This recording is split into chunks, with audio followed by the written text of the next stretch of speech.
Pemkot Metro bersiap membuka kegiatan belajar tatap muka.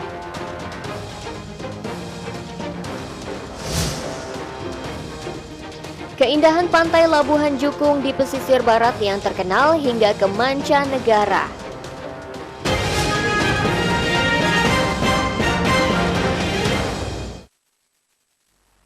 Tabi pun. Selamat pagi pemirsa, selama 30 menit ke depan kami akan menemani Anda dalam program iNews Lampung. Program yang akan menyajikan berbagai liputan dari kabupaten kota di Lampung. Pemerintah memutuskan untuk membuka kegiatan sekolah tatap muka di zona kuning. Pemkot Metro bersiap untuk membuka kegiatan belajar pada September mendatang. Pemirsa, bersama saya Verlisi Andini, inilah iNews Lampung selengkapnya.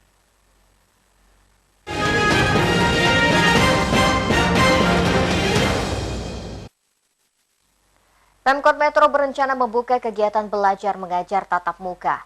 Sejauh ini sudah ada 23 sekolah dasar beserta sekolah menengah pertama yang mengajukan KBM tatap muka. Rencananya KBM tatap muka mulai dilaksanakan di bulan September mendatang. Pengawas sekolah di belakang, Budaya Kota Metro. Kegiatan belajar tatap muka di masa pandemi COVID-19 segera dibuka dengan mematuhi protokol kesehatan. Sejumlah kepala sekolah bahkan sudah mendaftarkan sekolah untuk mengikuti program KBM tatap muka. Tercatat sebanyak 23 sekolah sudah mendaftar untuk diverifikasi oleh Dinas Kesehatan. Verifikasi meliputi jumlah guru dan murid, ruang belajar dan waktu pembelajaran. Selanjutnya, sekolah yang lulus verifikasi diwajibkan melakukan rapid test bagi tenaga pendidik. Matiani bahwa per tanggal 25 Agustus kita zona hijau. Untuk sementara berapa sekolah sih Bu yang udah siap untuk? Ini ada 23 sekolah, ada 18 SD, 5 SMP. 23 sekolah, tapi mungkin akan menyusul. Kami tidak akan mengizinkan sekolah-sekolah yang tidak dapat rekomendasi. Segitu kita tahu mereka membuka tatap muka, akan segera kita tutup kembali. Wakil Wali Kota Metro Johan meminta sekolah benar-benar menerapkan protokol kesehatan. Selain jumlah siswa yang dibatasi, bisa juga dengan jam belajar dengan sistem shift. Tapi ingat ketika jaga jarak, yaitu tadi misal, saya hanya memberi misal. Kalau sekolah selama ini dalam satu kelas 40 orang, kenapa nggak kita buat 20? Jadi misalnya seperti itu, atau dibuat shift. Jaga jarak. Ya kalau ada sekolah yang kadang-kadang dari pagi sampai siang, sampai sore ada ngisi terus, mungkin jadi harinya juga berganti-ganti. Tapi ingat saya bilang itu harus kesiapan dulu dari kepala sekolah sampai jajarannya. Rencananya KBM tatap muka akan dilaksanakan pada September, mengingat per tanggal 25 Agustus, Metro sudah masuk dalam zona hijau. Dari Metro, Joko Jodipra, iNews melaporkan. Kabupaten Lampung Barat menggelar aktivitas belajar siswa di sekolah secara tatap muka atau luring. Bupati dan Ketua Dewan setempat meninjau pelaksanaan sekolah tatap muka. Protokol kesehatan. Anaknya kita nggak bisa jawab. Bupati Parosil Mapsus bersama Ketua DPRD Edi Novial meninjau proses belajar mengajar siswa di sekolah. Pelaksanaan KBM secara luring ini tetap mengedepankan protokol kesehatan. Protokol kesehatan yang ditetapkan mulai dari pengecekan suhu badan siswa, mengharuskan siswa cuci tangan sebelum masuk ruang kelas, serta pembagian jam belajar menjadi 2 shift di setiap kelasnya. Waktu belajar siswa pun dibatasi hanya 3,5 jam tanpa ada istirahat. Usai belajar, siswa juga diminta langsung pulang ke rumah masing-masing dan dilanjutkan untuk belajar di shift kedua dengan aturan serupa. Putusan daripada Menteri Pendidikan Nasional bahwa daerah yang sudah masuki zona hijau ataupun zona kuning sudah diperbolehkan untuk melakukan kegiatan tatap muka, tetapi harapan Pak Bupati tentu pihak sekolah dan juga pihak Dinas Pendidikan, guru, siswa dan orang tua harus ikut mendukung apa yang menjadi himbauan pemerintah terkait dengan protokol COVID-19. Karena memang tidak bisa serta-merta kita hanya memberikan tanggung jawab dengan pihak sekolah saja tanpa ada dukungan daripada siswa dan orang tua siswa. Sehingganya apa yang menjadi sebuah persyaratan untuk mengikuti daripada proses kegiatan belajar tatap muka ini harus diikuti oleh seluruh siswa dan orang tua. Kegiatan belajar mengajar tatap muka hanya berlaku untuk sekolah SD dan SMP. Sementara untuk tingkat SMA masih menunggu kebijakan dari pemerintah Provinsi Lampung sebagai pemilik kewenangan. Dari Lampung Barat, Enrico Ngantung, iNews melaporkan. Pemerintah telah mengizinkan sekolah di zona kuning kembali dibuka. Namun, ada beberapa persyaratan yang harus dipenuhi oleh sekolah yang melakukan pembelajaran tatap muka.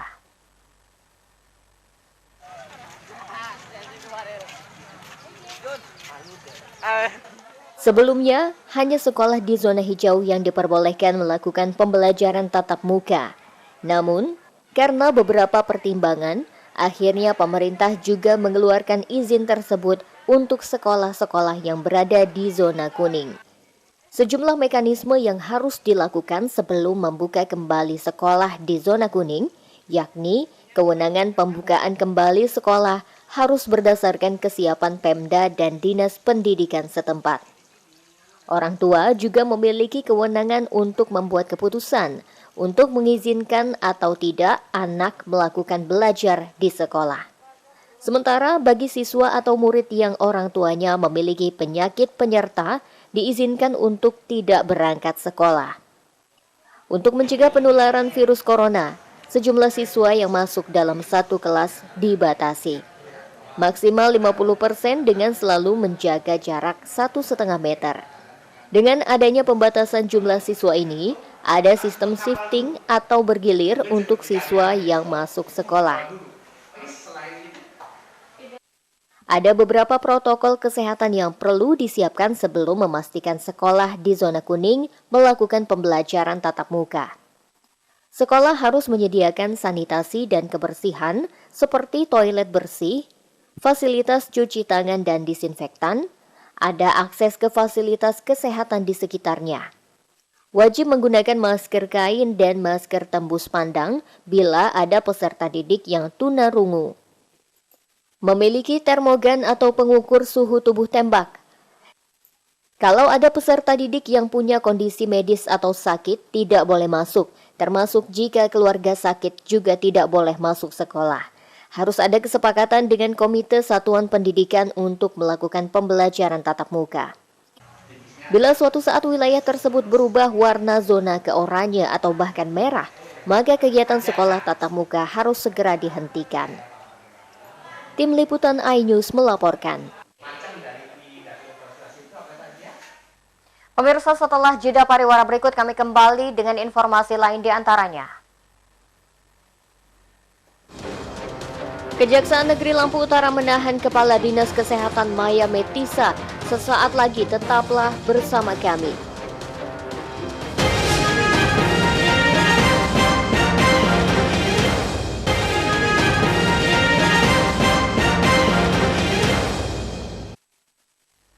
Anda masih menyaksikan iNews Lampung.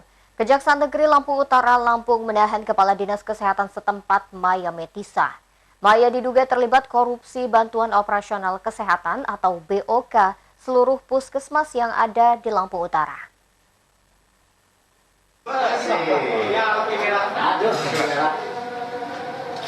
Kepala Dinas Kesehatan Maya Metisa ditahan usai menjalani pemeriksaan lanjutan di Kejaksaan Negeri Lampung Utara. Dengan rompi bertuliskan Tahanan Kejaksaan Negeri Lampung Utara, Maya dibawa ke rumah tahanan Kota Bumi. Kepala Kejari Lampung Utara Atik Rosmiati Ambarsari mengaku pihaknya melakukan penyelidikan kasus ini sejak 2019 lalu. Sejumlah saksi telah dimintai keterangan hingga akhirnya penyidik memutuskan jika Maya Metisa bertanggung jawab atas kerugian negara yang terjadi. Baru melakukan penahanan terhadap tersangka Kepala Dinas Kesehatan Lampung Utara, yaitu Dr. Maya Metisa. Dr. Maya Metisa, yaitu terkait dengan perbuatan tindak pidana korupsi yang dilakukan olehnya pada Satker Dinas Kesehatan Kabupaten Lampung Utara tentang dana alokasi khusus dan non-fisik bantuan operasional kesehatan BOK tahun anggaran 2017-2018. Berdasarkan hasil penyidikan yang dilakukan oleh tim penyidik, terdapat kerugian negara sebesar Rp2.110.443.500. Diketahui Kejaksaan Negeri Kota Bumi menetapkan Maya Metisa sebagai tersangka atas dugaan korupsi anggaran bantuan operasional kesehatan atau BOK tahun 2017 hingga 2018. Berdasarkan hasil penyelidikan oleh tim penyidik, terdapat kerugian negara sebesar 2,1 miliar dari anggaran BOK tahun 2017 sekitar 15 miliar dan 2018 sebesar 16 miliar. Dan oleh tersangka dilakukan pemotongan sebesar 10%. Dari Lampung Utara, Jimmy Irawan, iNews melaporkan. Kepala Dinas Kesehatan Lampung Utara, Maya Metisa, mengaku pasrah dengan status tersangka yang diberikan Kejaksaan Negeri Lampung Utara. Maya bahkan merasa telah dizolimi dalam kasus ini.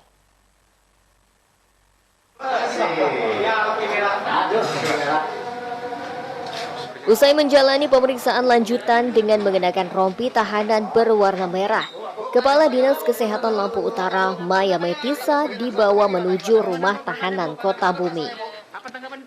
Maya Metisa ditetapkan sebagai tersangka kasus dugaan penyimpangan bantuan operasional kesehatan atau BOK seluruh puskesmas di Lampung Utara tahun anggaran 2017 dan 2018. Maya Metisa mengaku dirinya dizolimi dalam kasus yang menjeratnya. Saya dizolimi. Gimana pun, Kita sampai ini zolimi bun ya? gimana pun? Sampai ini zolimi. Ya sudah. Sudah berapa lama pun? Enggak, sudah. Enggak ada. Anggaran BOK yang bersumber dari dana APBN tahun 2017 sekitar 15 miliar rupiah dan tahun 2018 sebesar 16 miliar rupiah. Diduga dilakukan pemotongan oleh tersangka sebanyak 10%, sehingga dari hasil pemeriksaan dan audit terdapat kerugian negara sebesar 2,1 miliar rupiah. Dari Lampung Utara, Jimmy Irawan, iNews melaporkan. Selain korupsi BOK tahun anggaran 2017-2018, Dinas Kesehatan Lampung Utara juga tengah disorot tentang pembelian ribuan alat rapid test. Sejak pandemi COVID-19 merebak, Dinas Kesehatan telah membeli ribuan alat rapid test dengan sistem penunjukan langsung.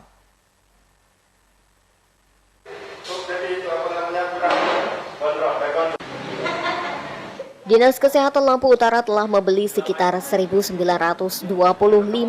alat rapid test sejak Maret 2020 lalu. Tak hanya itu, Dinkes juga yang mengakomodir pembelian alat rapid test di seluruh puskesmas.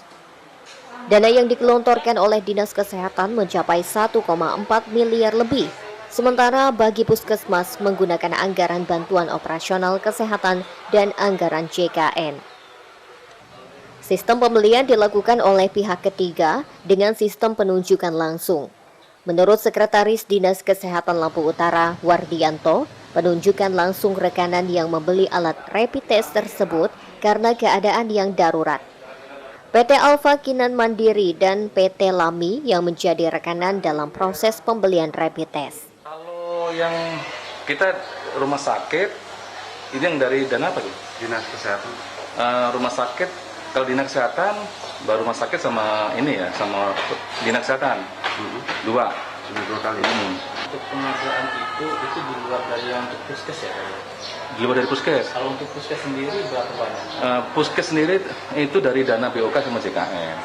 Nah itu tadi gue bilang tadi linknya di Kabit PLT Kesmas. Ketika barang yang di puskes habis, mereka beli, langkah mereka ketika ada yang ingin rapid gimana? Langkah mereka dari puskesmas kalau barangnya rapid test habis, sudah kami instruksikan sama teman-teman puskesmas. Dia harus ada surat permintaan untuk Dinas Kesehatan Lampung Utara untuk minum rapid test yang dibutuhkan untuk puskesmas atau kecamatan di wilayah tersebut. Dari dinas dan rumah sakit berapa anggarannya, Pak? Kalau dinas sama rumah sakit bukan keseluruhannya ya? Dinas rumah sakit di luar puskes Untuk rapid testnya? Iya. Sekitar 1,4. Ada sekitar 900 alat rapid test yang masih tersimpan di gudang dan belum digunakan. Dinas Kesehatan juga meyakini jika alat tersebut sesuai standar. Dari Lampung Utara, Jimmy Irawan, iNews melaporkan.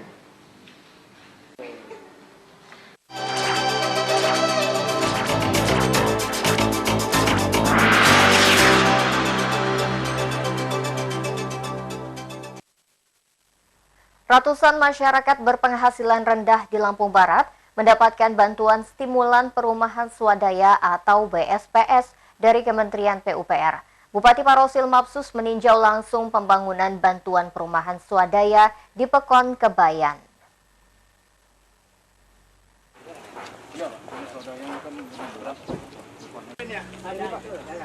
Bupati bersama sejumlah pemangku kebijakan meninjau pembangunan bantuan perumahan swadaya di Pekon Batu Kebayan. Tahun ini, Kementerian PUPR mengalokasikan sebanyak 200 unit bantuan perumahan swadaya untuk 200 masyarakat berpenghasilan rendah di 4 pekon di Kecamatan Batu Ketulis. Anggaran yang berasal dari APBN ini menyerap total 3,5 miliar dengan anggaran per unit sebesar 17,5 juta rupiah. Dengan rincian 15 juta untuk material dan 2,5 juta untuk upah pekerja. Seorang warga, Ibu Utup, berterima kasih telah mendapatkan bantuan. Ia tidak pernah membayangkan akan mendapatkan bantuan tersebut. Dari Lampung Barat, Enrico Ngantung, iNews melaporkan. Kondisi rumah sebelum dibedah ini seperti apa, Bu? Ya udah rumah. Bupati Lampung Selatan Nanang Ermanto menggelar lomba mural atau melukis bagi siswa serta perguruan tinggi dan masyarakat umum. Lomba ini digelar untuk memeriahkan hari ulang tahun ke-75 Republik Indonesia. Perlombaan mural atau melukis ini digelar di Kebun Edukasi Lingkungan Rumah Dinas Bupati Lampung Selatan. Bupati Nanang Ermanto membuka secara langsung perlombaan mural ini. Bupati mengatakan lomba ini digelar dalam rangka memperingati Hari Kemerdekaan ke-75 Republik Indonesia. Lomba diikuti siswa, mahasiswa, dan masyarakat umum, baik dari Lampung Selatan, Bandar Lampung, bahkan ada yang dari Pulau Jawa. Nanang berharap lomba ini dapat meningkatkan keterampilan seni dan budaya, serta menciptakan ajang hiburan bagi siswa, perguruan tinggi, serta masyarakat umum, khususnya Lampung Selatan. Edukasi bagaimana kita mengingat sejarah. Mudah-mudahan dengan pada hari ini lomba mural hari ulang tahun dalam rangkaian hari ulang tahun Republik Indonesia ke-75 Kabupaten Lampung Selatan. Dari Lampung Selatan, Rudi Apriadi dan Alsi Swadi, iNews melaporkan. Pemirsa, setelah pesan-pesan berikut ini kami kembali dengan informasi. Keindahan pantai Labuhan Jukung di pesisir barat yang terkenal hingga ke mancanegara. Informasi selengkapnya hanya di iNews Lampung.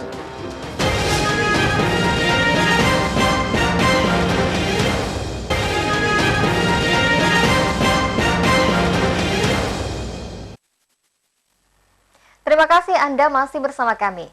Pemirsa, sebagai kabupaten termuda di Lampung, pesisir barat menyimpan banyak potensi wisata pantai yang eksotik.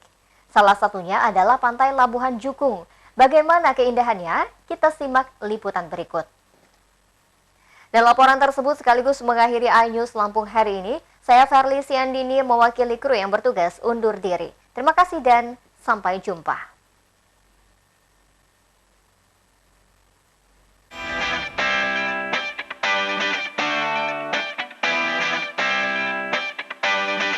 Seperti inilah keindahan Pantai Krui Labuhan Jukung yang terletak di Kabupaten Pesisir Barat. Daerah ini sangat populer atas objek wisata pantai yang dimiliki karena sepanjang sisi wilayahnya merupakan area lautan.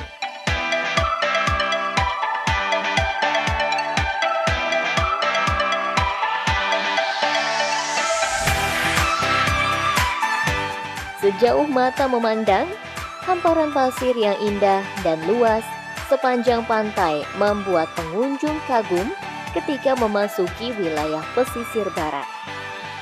Apalagi dengan keindahan laut yang masih bersih dan alami, sehingga mampu memanjakan mata saat menyaksikan setiap sudut keindahan pantai ini. Pantai Krui bahkan dinobatkan sebagai pantai yang memiliki gelombang yang tinggi dan terbaik nomor 2 di dunia, sehingga menjadikan salah satu spot terfavorit untuk para peselancar dari berbagai negara. Biasanya, pengunjung mulai berdatangan saat sore hari.